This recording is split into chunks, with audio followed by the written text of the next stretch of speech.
दोस्तों नमस्कार। मैं नाथ सोनांचली कथा कहानी और उपन्यास के इस अंक के साथ पुनः हाजिर हूँ। दोस्तों, इस समय हम लोग सुन रहे हैं प्रेमचंद की लिखी हुई कुछ श्रेष्ठ कहानियों का वाचन। इस कड़ी में आज लीजिए सुनिए प्रेमचंद की लिखी हुई मानसरोवर भाग 3 से कहानी दीक्षा का वाचन मेरे अर्थात नाथ सोनांचली के स्वर में। जब मैं स्कूल में पढ़ता था, गेंद खेलता था और अध्यापक महोदयों की घुड़कियां खाता था, अर्थात मेरी किशोरावस्था थी। न ज्ञान का उदय हुआ था और न बुद्धि का विकास। उस समय मैं टेम्परेंस एसोसिएशन अर्थात नशा निवारणी सभा का उत्साही सदस्य था। नित्य उसके जलसों में शरीक होता, उसके लिए चंदा वसूल करता। इतना ही नहीं, व्रतधारी भी था और इस व्रत के पालन का अटल संकल्प कर चुका था। प्रधान महोदय ने मेरे दीक्षा लेते समय जब पूछा, तुम्हें विश्वास है कि जीवन पर्यंत इस व्रत पर अटल रहोगे?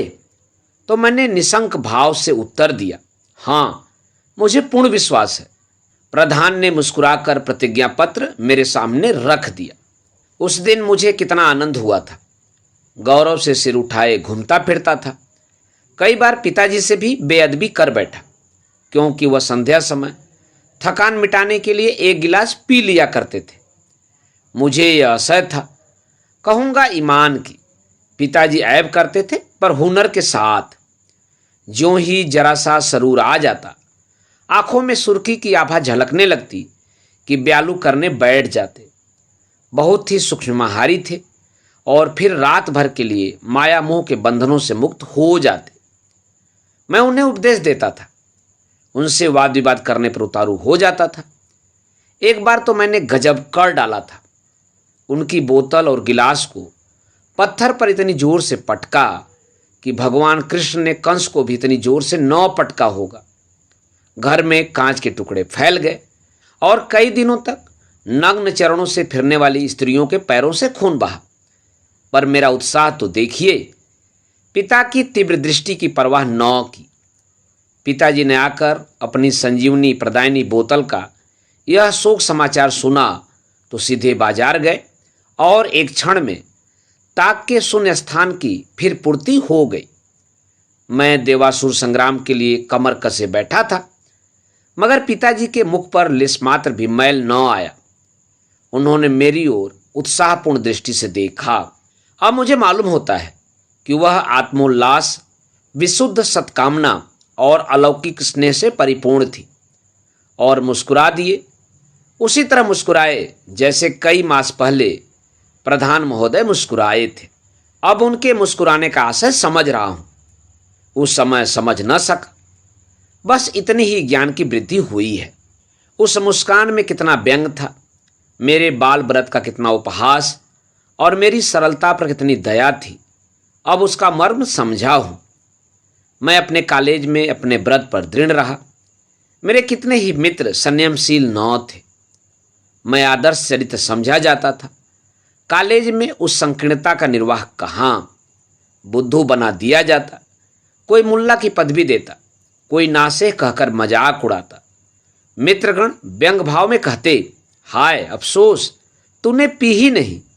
सारांश यह कि यहाँ मुझे उदार बनना पड़ा। मित्रों को कमरे में चुस्कियां लगाते देखता और बैठा रहता। भंग घुटती और मैं देखा करता। लोग आग्रहपूर्वक कहते, अजी जरा लो भी, तो विनीत भाव से कहता, क्षमा कीजिए, यह मेरे सिस्टम को सूट नहीं करती। सिद्धांत के बदले अब मुझे शारीरिक असमर्थता का बहाना करना पड़ा। वह सत्याग्रह का जोश जिसने पिता की बोतल पर हाथ साफ किया था, गायब हो गया था। यहाँ तक कि एक बार जब कॉलेज के चौथे वर्ष में मेरे लड़का पैदा होने की खबर मिली तो मेरी उदारता की हद हो गई। मैंने मित्रों के आग्रह से मजबूर होकर उनकी दावत की और अपने हाथों से ढाल ढाल कर उन्हें पिलाई। उस दिन साकी बनने में हार्दिक आनंद मिल रहा था। उदारता वास्तव में सिद्धांत से गिर जाने, आदर्श से च्युत हो जाने का ही दूसरा नाम है। अपने मन को समझाने के लिए युक्तियों का अभाव कभी नहीं होता। संसार में सबसे बड़ा आसान काम अपने को धोखा देना है। मैंने खुद तो नहीं पी, पिला दी, इसमें मेरा क्या नुकसान। दोस्तों की दिल सिकनी तो नहीं की। मज़ा तो तभी है कि दूसरों को पिलाए और खुद न पिए। खैर, कॉलेज से मैं बेदाग निकल आया। अपने शहर में वकालत शुरू की। सुबह से आधी रात तक चक्की में जूतना पड़ा। वे कॉलेज के सैर सपाटे, आमोद विनोद सब स्वप्न हो गए। मित्रों की आमद रफ्त बंद हुई। यहाँ तक कि छुट्टियों में भी दम मारने की फुर्सत न मिलती। जीवन संग्राम कितना विकट है, इसका अनुभव हुआ। इसे संग्राम कहना ही भ्रम है। संग्राम की उमंग, उत्तेजना, वीरता और जयध्वनि यहाँ कहाँ। यह संग्राम नहीं, ठेलम ठेल, धक्का पेल है। यहाँ चाहे धक्के खाएं मगर तमाशा घुसकर देखें कि दशा है। मासूक का वस्ल कहाँ, उसकी चौखट को चूमना, दरबान की गालियां खाना और अपना सा मुंह लेकर चले आना। दिन भर बैठे बैठे अरुचि हो जाती। मुश्किल से 2 चपातियां खाता और मन में कहता, क्या इन्हीं 2 चपातियों के लिए यह सिर मगजन और यह दीदारेजी है। मरो, खपो और व्यर्थ के लिए। इसके साथ यह अरमान भी थी कि अपनी मोटर हो, विशाल भवन हो, थोड़ी सी जमींदारी हो, कुछ रुपए बैंक में हो। पर यह सब हुआ भी तो मुझे क्या, संतान उनका सुख भोगेगी। मैं तो व्यर्थ ही मरा। मैं तो खजाने का सांप ही रहा। नहीं, यह नहीं हो सकता। मैं दूसरों के लिए ही प्राण न दूंगा। अपनी मेहनत का मजा खुद भी चखूंगा। क्या करूं, कहीं सैर करने चलूं। मुवक्किल सब तितर बितर हो जाएंगे। ऐसा नामी वकील तो हूं नहीं कि मेरे बगैर काम ही न चले। और कतिपय नेताओं की भांति असहयोग व्रत धारण करने पर भी कोई बड़ा शिकार देखूं तो झपट पड़ूं। यहाँ तो पिद्दी, बटेर, हारिल, इन्हीं सब पर निशाना मारना है। फिर क्या रोज थिएटर जाया करूं? फिजूल है। कहीं 2 बजे रात को सोना नसीब होगा। बिना मौत मर जाऊंगा। आखिर मेरे हम पेशा और भी तो हैं। वे क्या करते हैं जो उन्हें बराबर खुश और मस्त देखता हूं? मालूम होता है उन्हें कोई चिंता ही नहीं। स्वार्थ सेवा अंग्रेजी शिक्षा का प्राण है। पूर्व संतान के लिए, यश के लिए, धर्म के लिए मरता है। पश्चिम अपने लिए। पूर्व में घर का स्वामी सबका सेवक होता है। वह सबसे ज़्यादा काम करता है। दूसरों को खिलाकर खाता, दूसरों को पहनाकर पहनता है। किंतु पश्चिम में वह सबसे अच्छा खाना, सबसे अच्छा पहनना अपना अधिकार समझता है। यहाँ परिवार सर्वोपरि है, वहाँ व्यक्ति सर्वोपरि है। हम बाहर से पूर्व और भीतर से पश्चिम हैं। हमारे सत आदर्श दिन दिन लुप्त होते जा रहे हैं। मैंने सोचना शुरू किया, इतने दिनों की तपस्या से मुझे क्या मिल गया। दिन भर छाती फाड़ कर काम करता हूँ, आधी रात को मुंह ढाँप कर सो रहता हूँ। यह भी कोई जिंदगी है? कोई सुख नहीं, मनोरंजन का कोई सामान नहीं। दिन भर काम करने के बाद टेनिस क्या खाक खेलूंगा? हवाखोरी के लिए भी तो पैरों में जूता चाहिए। ऐसे जीवन को रसमय बनाने के लिए केवल एक ही उपाय है, आत्मविस्मृति, जो एक क्षण के लिए मुझे संसार की चिंताओं से मुक्त कर दे। मैं अपनी परिस्थिति को भूल जाऊं, अपने को भूल जाऊं, जरा हंसूं, जरा कहा मारूं, जरा मन में स्फूर्ति आए। केवल एक ही बूटी है जिसमें यह गुण है और वह मैं जानता हूं। कहाँ की प्रतिज्ञा, कहाँ का व्रत? वे बचपन की बातें थी। उस समय क्या जानता था कि मेरी यह हालत होगी। नौ स्फूर्ति का बाहुल्य था, पैरों में शक्ति थी, घोड़े पर सवार होने की क्या जरूरत थी। तब जवानी का नशा था, अब वह कहाँ। यह भावना मेरे पूर्व संचित समय की जड़ों को हिलाने लगी। यह नित्य नई नई युक्तियों से सशक्त होकर आती थी। क्यों, क्या तुम ही सबसे अधिक बुद्धिमान हो? सब तो पीते हैं। जजों को देखो, इजलास छोड़कर जाते और पी आते हैं। प्राचीन काल में ऐसे व्रत निभ जाते जब जीविका इतनी प्राणघातक न थी। लोग हंसेंगे ही न कि बड़े व्रतधारी के दुम बने थे। आखिर आ गए न चक्कर में, हंसने दो। मैंने नाहक व्रत लिया। उसी व्रत के कारण इतने दिनों की तपस्या करनी पड़ी। नहीं पी तो कौन सा बड़ा आदमी हो गया, कौन सम्मान पा लिया। पहले किताबों में पढ़ा करता था, यह हानि होती है, वह हानि होती है, मगर कहीं तो नुकसान होते नहीं देखता। हाँ, पियक्कड़ मदमस्त हो जाने की बात और है। उस तरह तो अच्छी से अच्छी वस्तु का दुरुपयोग भी हानिप्रद होता है। ज्ञान भी जब सीमा से बाहर हो जाता है तो नास्तिकता के क्षेत्र में ही पहुंचता है। एकांत में पीना चाहिए, चेतना को जागृत करने के लिए, सुलाने के लिए नहीं। बस पहले दिन जरा जरा झिझक होगी, फिर किसका डर है। ऐसी आयोजना करनी चाहिए कि लोग मुझे जबरदस्ती पिला दें, जिसमें अपनी शान बनी रहे। जब एक दिन प्रतिज्ञा टूट जाएगी तो फिर मुझे अपनी सफाई पेश करने की जरूरत न पड़ेगी। घर वालों के सामने भी आंखें नीची न करनी पड़ेगी। मैंने निश्चय किया, यह अभिनय होली के दिन हो। इस दीक्षा के लिए इससे उत्तम मुहूर्त कौन होगा। होली पीने पिलाने का दिन है। उस दिन मस्त हो जाना क्षम्य है। पवित्र होली अगर हो सकती है तो पवित्र चोरी, पवित्र रिश्वत सितानी भी तो हो सकती है। होली आई, अब की बहुत इंतजार के बाद आई। मैंने दीक्षा लेने की तैयारी शुरू की। कई पीने वालों को निमंत्रित किया। केलनर की दुकान से व्हिस्की और शैंपेन मंगवाई। लेमनेड, सोडा, बर्फ, गजक, खमीरा, तंबाकू वगैरह सब सामान मंगवाकर लैस कर दिया। कमरा बहुत बड़ा न था। कानूनी किताबों की अलमारियां हटवा दी, फर्श बिछवा दिया और शाम को मित्रों का इंतजार करने लगा। जैसे चिड़ियां पंख फैलाए बहेलियों को बुला रही हो। मित्रगण एक एक करके आने लगे। 9 बजते बजते सबके सब आ बिराजे। उनमें कई तो ऐसे थे चुल्लू में उल्लू हो जाते थे, पर कितने ही कुंभज ऋषि के अनुयायी थे। पूरे समुद्र शोक, बोतल की बोतल गटगटा जाएं और आंखों में सुर्खी न आए। मैंने बोतल, गिलास और गजक की तस्तरियां सामने लाकर रख दी। एक महाशय बोले, यार बर्फ और सोडे के बगैर लुत्फ न आएगा। मैंने उत्तर दिया, मंगवा रखा है, भूल गया था। एक, तो फिर बिस्मिल्लाह हो। दूसरा, साकी कौन होगा? मैं, यह खिदमत मेरे सुपुर्द कीजिए। मैंने प्यालियां भर भर कर देनी शुरू की और यार लोग पीने लगे। हूहक का बाजार गर्म हुआ। अश्लील हास परिहास की आंधी सी चलने लगी, पर मुझे कोई न पूछता था। खूब अच्छा उल्लू बना। शायद मुझसे कहते हुए सकुचाते हैं। कोई मजाक से भी नहीं कहता, मानो मैं वैष्णव हूं। इन्हें कैसे इशारा करूं? आखिर सोच कर बोला, मैंने तो कभी पी ही नहीं। एक मित्र, क्यों नहीं पी? ईश्वर के यहां आपको इसका जवाब देना पड़ेगा। दूसरा, फरमाइए जनाब, फरमाइए। फरमाइए क्या, इसका जवाब दीजिए। मैं ही उसकी तरफ से पूछता हूं, क्यों नहीं पीते? मैं, अपनी तबीयत जी नहीं चाहता।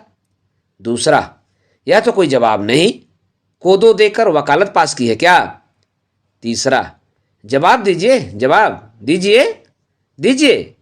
आपने समझा क्या है? ईश्वर को आपने ऐसा वैसा समझ लिया है क्या? दूसरा, क्या आपको कोई धार्मिक आपत्ति है? मैंने कहा, हो सकता है। तीसरा, वाह रे धर्मात्मा, क्यों न हो, आप बड़े धर्मात्मा हैं। जरा आपकी दुम देखूं? मैं, क्या धर्मात्मा आदमियों की दुम होती है? चौथा, और क्या, किसी के हाथ की, किसी के 2 हाथ की। आप हैं किस फेर में? दुमदारों के सिवा धर्मात्मा है ही कौन? हम सब पापात्मा हैं। तीसरा, धर्मात्मा वकील, ओहो। धर्मात्मा वेश्या, ओहो। दूसरा, धार्मिक आपत्ति तो आपको हो ही नहीं सकती। वकील होना धार्मिक विचारों से शून्य होने का चिन्ह है। मैं, भाई मुझे सूट नहीं करती। तीसरा, अब मार लिया, मुझी को मार लिया। आपको सूट नहीं करती, मैं सूट करा दूं? दूसरा, क्या किसी डॉक्टर ने मना किया है? मैं, नहीं। तीसरा, वाह वाह, आप खुद ही डॉक्टर बन गए। अमृत आपको सूट नहीं करता। अरे धर्मात्मा जी, एक बार पी के देखिए। दूसरा, मुझे आपके मुंह से यह सुनकर आश्चर्य हुआ। यही सोमरस है। कहीं आपने टेम्परेंस की प्रतिज्ञा तो नहीं ले ली है? मैं, मान लीजिए ली हो तो। तीसरा, तो आप बुद्धू हैं, सीधे सीधे कोरे बुद्धू। चौथा, जाम चलने को है सब, आहले नजर बैठे हैं, आकसाकी न चुराना, हम इधर बैठे हैं। दूसरा, हम सभी टेम्परेंस के प्रतिज्ञाधारी हैं, पर जब वह हम ही नहीं रहे तो वह प्रतिज्ञा कहाँ रही? हमारे नाम वही हैं, पर हम वह नहीं हैं। जहाँ लड़कपन की बातें की गई वहीं वह प्रतिज्ञा भी गई। मैं, आखिर इसमें फायदा क्या है? दूसरा, यह तो पीने से ही मालूम हो सकता है। एक प्याली पीजिए, फायदा 9 मालूम हो तो फिर 9 पीजिएगा। तीसरा, मारा मारा और मुझी को पिलाकर छोड़ेंगे। चौथा, ऐसे में ख्वार है, दिन रात पिया करते हैं।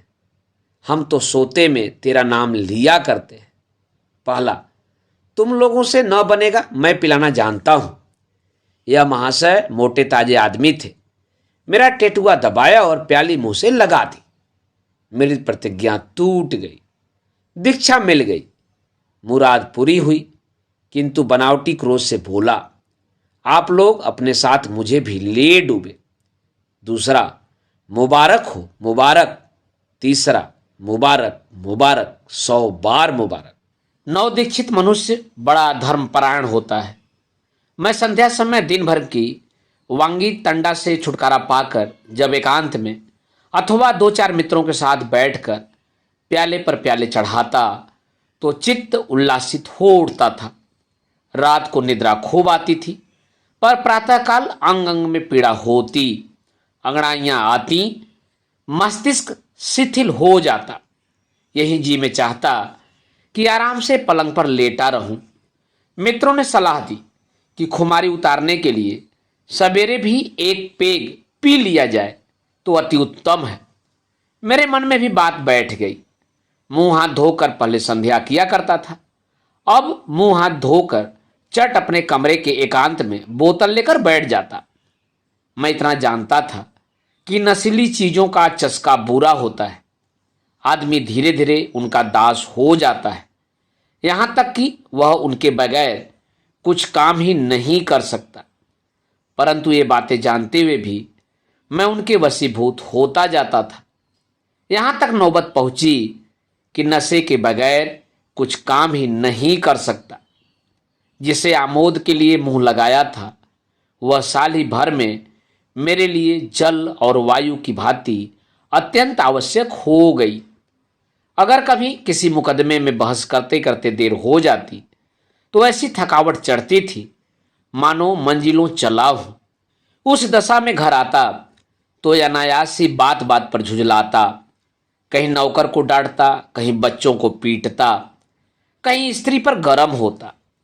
यह सब कुछ था, पर मैं कतिपय अन्य शराबियों की भांति नशा आते ही दून की न लेता था, अनर्गल बातें न करता था, हल्ला न मचाता था। न मेरे स्वास्थ्य पर ही मदिरा सेवन का कुछ बुरा असर नजर आता था। बरसात के दिन थे, नदी नाले बढ़े हुए थे। हुक्काम बरसात में भी दौरे करते हैं, उन्हें अपने भत्ते से मतलब, प्रजा को कितना कष्ट होता है इससे उन्हें कुछ सरोकार नहीं। मैं एक मुकदमे में दौरे पर गया, अनुमान किया था कि संध्या तक लौट आऊंगा, मगर नदियों का चढ़ाव उतार पड़ा। 10 बजे पहुंचने के बदले शाम को पहुंचा। जंट साहब मेरी प्रतीक्षा कर रहे थे। मुकदमा पेश हुआ, लेकिन बहस खत्म होते होते रात 9 बज गए। मैं अपनी हालत क्या कहूं। जी चाहता था जंट साहब को नोच खाऊं। कभी अपने प्रतिपक्षी वकील की दाढ़ी नोचने को जी चाहता था, जिसने बरबस बहस को इतना बढ़ाया। कभी जी चाहता था अपना सिर पीट लूं। मुझे सोच लेना चाहिए था कि आज रात को देर हो गई तो जंट मेरा गुलाम तो है नहीं कि जो मेरी इच्छा हो वही करे। न खड़े रहा जाता न बैठे। छोटे मोटे पियक्कड़ मेरी दुर्दशा की कल्पना कर सकते हैं। खैर 9 बजते बजते मुकदमा समाप्त हुआ। पर अब कहाँ जाऊं? बरसात की रात, कोसों तक आबादी का पता नहीं। घर लौटना कठिन ही नहीं, असंभव। आसपास कोई ऐसा गांव नहीं जहां संजीवनी मिल सके। गांव हो भी तो वहां जाए कौन? वकील कोई थानेदार नहीं कि किसी को बेगार में भेज दे। बड़े संकट में पड़ा हुआ था। मुवक्किल चले गए, दर्शक चले गए, बेगार भी चले गए। मेरा प्रतिद्वंदी मुसलमान चपरासी के दस्तरखान में शरीक होकर डाक बंगले के बरामदे में पड़ा रहा। पर मैं क्या करूं? यहां तो प्राणांत सा हो रहा था। वहीं बरामदे में टाट पर बैठा हुआ अपनी किस्मत को रो रहा था। न निधि आती थी कि इस कष्ट को भूल जाऊं, अपने को उसी की गोद में सौंप दूं। गुस्सा अलबत्ते था कि वह दूसरा वकील कितनी मीठी नींद सो रहा है, मानो ससुराल में सुख सेज पर सोया हुआ है। इधर तो मेरा यह बुरा हाल था, उधर डाक बंगले में साहब बहादुर गिलास पर गिलास चढ़ा रहे थे। शराब के ढालने की मधुर ध्वनि मेरे कानों में आकर चित्त को और भी व्याकुल कर देती। मुझसे बैठे न रहा गया। धीरे धीरे चिक के पास गया और अंदर झांकने लगा। आह, कैसा जीवनप्रद दृश्य था! सफेद बिल्लौर के गिलास में बर्फ और सोडा वाटर से अलंकृत अरुण मुख कामिनी शोभायमान थी। मुख में पानी भर आया। उस समय कोई मेरा चित्र उतारता तो लोलुपता के चित्रण में बाजी मार ले जाता। साहब की आंखों में सुर्खी थी, मुंह पर सुर्खी थी। एकांत में बैठा पीता और मानसिक उल्लास की लहर में एक अंग्रेजी गीत गाता था। कहाँ वह स्वर्ग का सुख और कहाँ यह मेरा नरक भोग। कई बार प्रबल इच्छा हुई कि साहब के पास चलकर एक गिलास मांगूं, पर डर लगता था कि कहीं शराब के बदले ठोकर मिलने लगे तो यहाँ कोई फरियाद सुनने वाला भी नहीं है। मैं वहां तब तक खड़ा था जब तक साहब का भोजन समाप्त न हो गया। मनचाहे भोजन और सुरा सेवन के उपरांत उसने खानसामा को मेज साफ करने के लिए बुलाया। खानसामा वहीं मेज के नीचे बैठा ऊँघ रहा था। उठा और प्लेट लेकर बाहर निकला तो मुझे देखकर चौंक पड़ा। मैंने शीघ्र ही उसको आश्वासन दिया, डरो मत, मैं ही हूं। खानसामा ने चकित होकर कहा, आप हैं वकील साहब? क्या हुजूर यहाँ खड़े थे? मैं, हाँ, जरा देखता था कि ये सब कैसे खाते पीते हैं। बहुत शराब पीता है। खान, अजी कुछ मत पूछिए, 2 बोतल दिन रात में साफ कर डालता है। 20 रुपए रोज की शराब पी जाता है। दौरे पर चलता है तो 4 दर्जन बोतलों से कम साथ नहीं रखता। मुझे भी कुछ आदत है, पर आज न मिली। खान, तब तो आपको बड़ी तकलीफ हो रही होगी। मैं क्या करूं, यहां तो कोई दुकान भी नहीं। समझता था जल्दी से मुकदमा हो जाएगा, घर लौट जाऊंगा, इसीलिए कोई सामान साथ न लाया। खान, मुझे तो अफीम की आदत है, एक दिन न मिले तो बावला हो जाता हूं। अमल वाले को चाहे कुछ न मिले, अमल मिल जाए तो उसे कोई फिक्र नहीं, खाना चाहे 3 दिन में मिले। मैं, वही हाल है भाई, भुगत रहा हूं। ऐसा मालूम होता है बदन में जान ही नहीं है। खान, हुजूर को कम से कम 1 बोतल साथ रख लेनी चाहिए थी, जेब में डाल लेते। मैं, इतनी ही तो भूल हुई, नहीं रोना काहे का था। खान, नींद भी ना आती होगी। मैं, कैसी नींद, दम लबों पर है, न जाने रात कैसे गुजरेगी। मैं चाहता था खानसामा अपनी तरफ से मेरी अग्नि शांत करने का प्रस्ताव करे, जिसमें मुझे लज्जित न होना पड़े, पर खानसामा भी चंट था। बोला, अल्लाह का नाम लेकर सो जाइए, नींद कब तक न आएगी।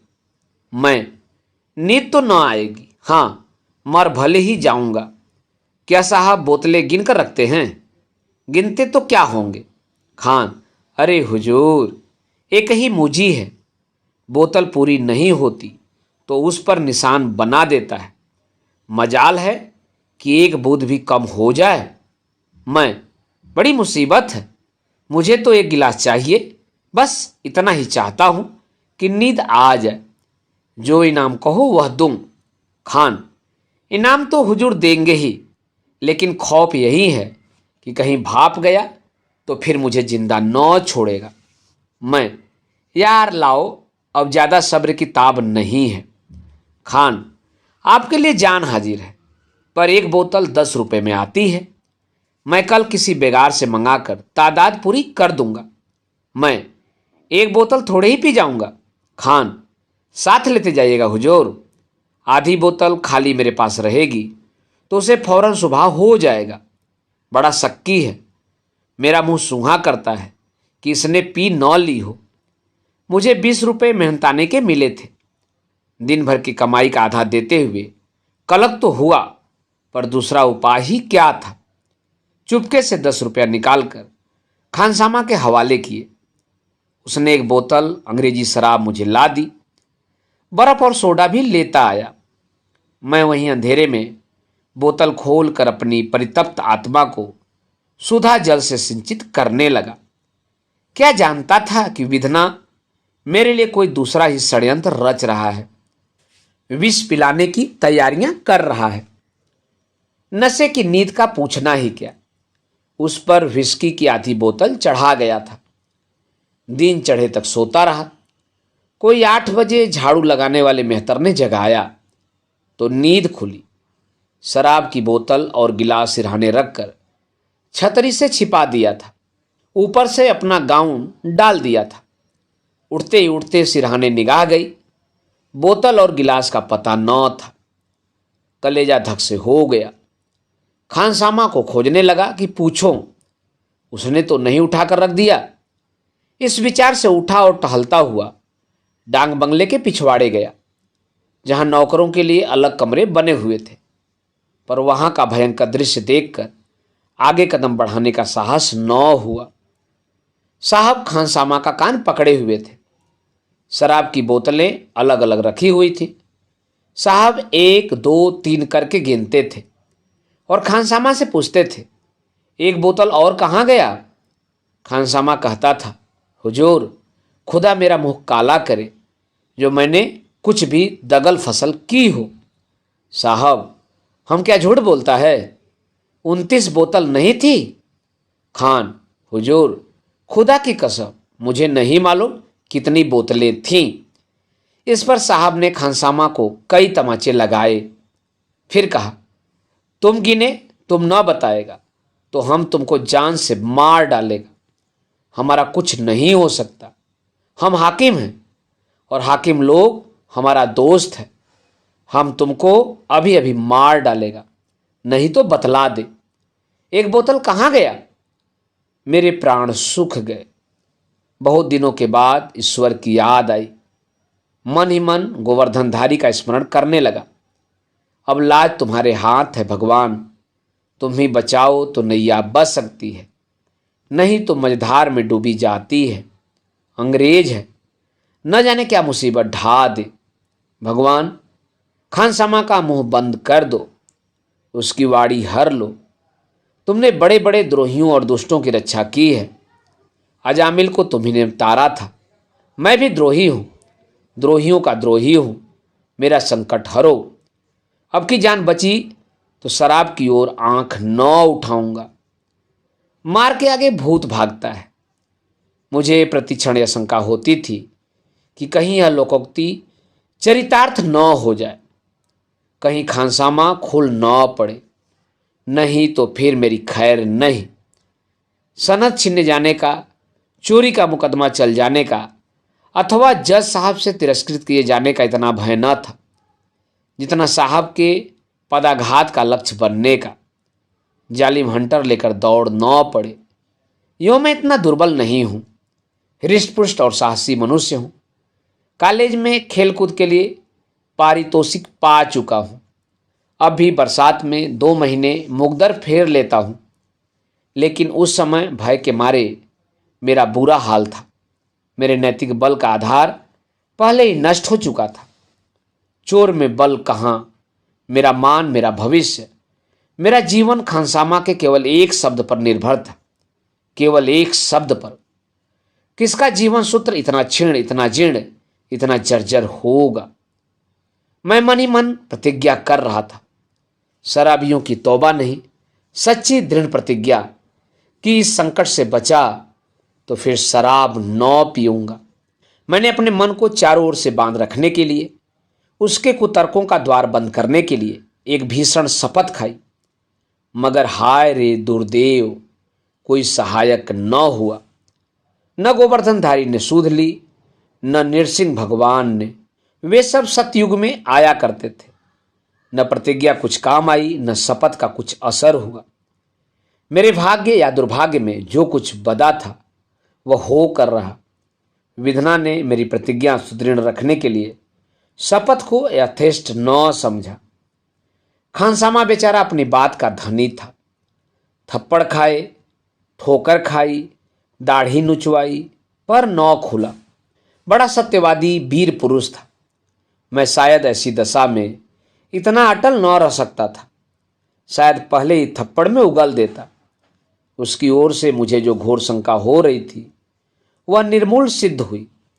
जब तक जीऊंगा उस वीरात्मा का गुणानुवाद करता रहूंगा। पर मेरे ऊपर दूसरी ही ओर से वज्रपात हुआ।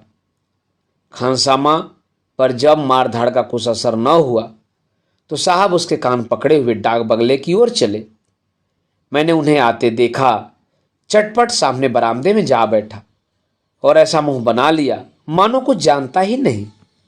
साहब ने खानसामा को लाकर मेरे सामने खड़ा कर दिया। मैं भी उठकर खड़ा हो गया। उस समय यदि कोई मेरे हृदय को चीरता तो रक्त की एक बूंद भी न निकलती। साहब ने मुझसे पूछा, वेल वकील साहब, तुम शराब पीता है? मैं इनकार न कर सका। तुमने रात शराब पी थी? मैं इनकार न कर सका। तुमने मेरे इस खानसामे से शराब ली थी? मैं इनकार न कर सका। तुमने रात को शराब पीकर बोतल और गिलास अपने सिर के नीचे छिपा कर रखा था? मैं इनकार न कर सका।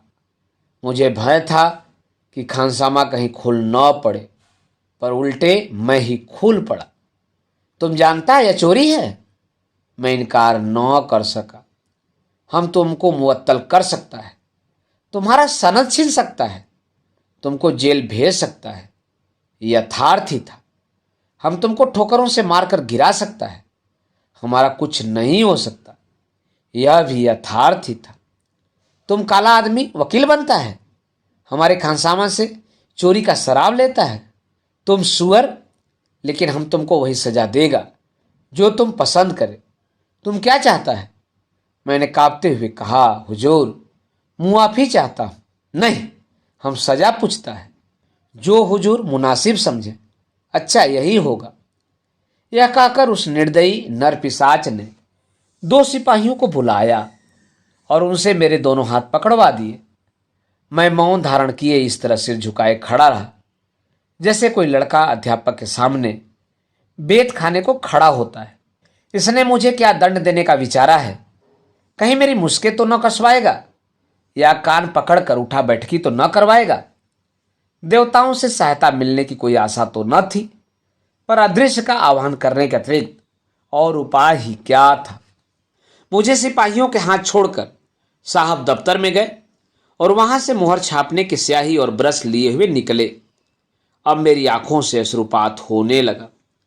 यह घोर अपमान, और थोड़ी सी शराब के लिए, वह भी दुगने दाम देने पर। साहब ब्रश से मेरे मुंह में कालिमा पोत रहे थे। वह कालिमा जिसे धोने के लिए सेरो साबुन की जरूरत थी, और मैं भीगी बिल्ली की भांति खड़ा था। उन दोनों यमदूतों को भी मुझ पर दया न आती थी। दोनों हिंदुस्तानी थे, पर उन्हीं के हाथों मेरी यह दुर्दशा हो रही थी। इस देश को स्वराज्य मिल चुका। साहब कालिमा पोतते और हंसते जाते थे, यहां तक कि आंखों के सिवा तिल भर भी जगह न बची। थोड़ी सी शराब के लिए आदमी से वनमानुष बनाया जा रहा था। दिल में सोच रहा था, यहां से जाते ही जाते बच्चा पर मानहानि का नालिश कर दूंगा, या किसी बदमाश से कह दूंगा इजलासी पर बच्चा को जूतों से खबर ले। मुझे बनमानुस बनाकर साहब ने मेरे हाथ छुड़वा दिए और ताली बजाता हुआ मेरे पीछे दौड़ा। 9 बजे का समय था। कर्मचारी, मुवक्किल, चपरासी सभी आ गए। सैकड़ों आदमी जमा थे।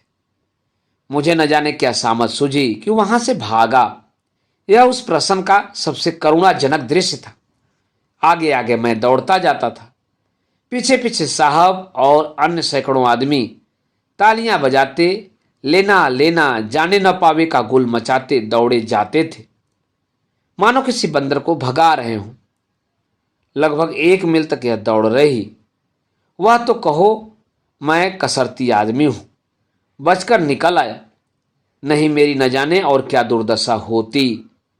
शायद मुझे गधे पर बिठाकर घुमाना चाहते थे। जब सब पीछे रह गए तो मैं एक नाले के किनारे बेदम होकर बैठा रहा।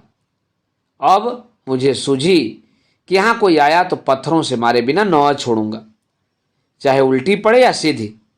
किंतु मैंने नाले में मुंह धोने की चेष्टा नहीं की। जानता था पानी से यह कालिमा न छूटेगी। यही सोचता रहा कि इस अंग्रेज पर कैसे अभियोग चलाऊं। यह तो छिपाना ही पड़ेगा कि मैंने इसके खानसामा से चोरी की शराब ली। अगर यह बात साबित हो गई, उल्टा मैं ही फंस जाऊंगा।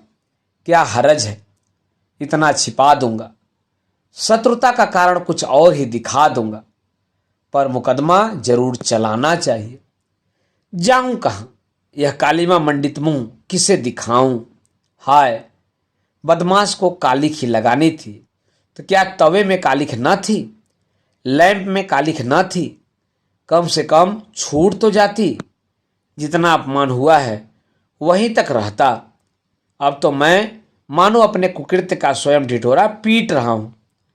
दूसरा होता तो इतनी दुर्गति पर डूब मरता। गनीमत यही थी कि अभी तक रास्ते में किसी से मुलाकात नहीं हुई थी, नहीं तो उसे कालिमा संबंधी प्रश्नों का क्या उत्तर देता। जब जरा थकन कम हुई तो मैंने सोचा, यहां कब तक बैठा रहूंगा। लाओ एक बार यत्न करके देखूं तो शायद स्याही छूट जाए। मैंने बालू से मुंह रगड़ना शुरू किया। देखा तो स्याही छूट रही थी। उस समय मुझे जितना आनंद हुआ उसकी कौन कल्पना कर सकता है। फिर तो मेरा हौसला बढ़ा। मैंने मुंह को इतना रगड़ा कि कई जगह चमड़ा तक छील गया। किंतु वह कालिमा छुड़ाने के लिए मुझे इस समय बड़ी से बड़ी पीड़ा भी तुच्छ जान पड़ती थी। यद्यपि मैं नंगे सिर था, केवल कुर्ता व धोती पहने हुए था, पर यह कोई अपमान की बात नहीं। गाउन, अचकन, पगड़ी डाक बंगले में ही रह गई, इसकी मुझे चिंता न थी।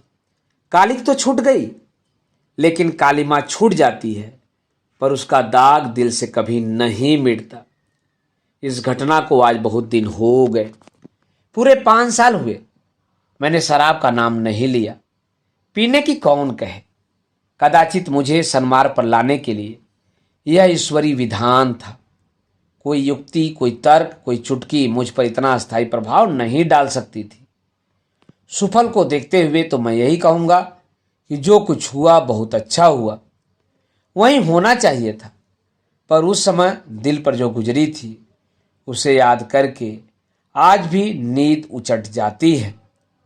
अब विपत्ति कथा को क्यों तुल दूं, पाठक स्वयं अनुमान कर सकते हैं। खबर तो फैल गई, किंतु मैंने झेपने और शर्माने के बदले बेहाई से काम लेना अधिक अनुकूल समझा।